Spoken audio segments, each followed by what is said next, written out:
At least 300 migrants are feared dead after the boats carrying them from the North African coast sank in the Mediterranean Sea, the UN says. UNHCR Regional Director Vincent Cochetel called the incident a tragedy on an enormous scale. 9 survivors who were brought to Lampedusa by the Italian Coast Guard are believed to be from West Africa.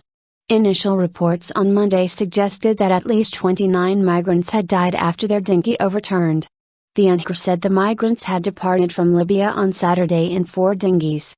Mr. Cochetel said, "Europe cannot afford to do too little too late," and called the tragedy a stark reminder that more lives could be lost if those seeking safety are left at the mercy of the sea. In November, Italy ended a year-long operation aimed at rescuing seaborne migrants.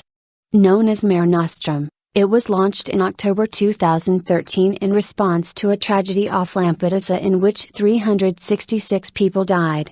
The aim of the mission was to look for ships carrying migrants that may have run into trouble off the Libyan coast. The European Union now runs a border control operation, called Triton, with fewer ships and a much smaller area of operations. The UNHCR says almost 3,500 people died attempting to cross the Mediterranean Sea to reach Europe in 2014, making it the world's most dangerous sea crossing for migrants. More than 200,000 people were rescued in the Mediterranean during the same period, many under the Mare Nostrum mission prior to its abolition, and the UNHCR expects the figure to remain high in 2015.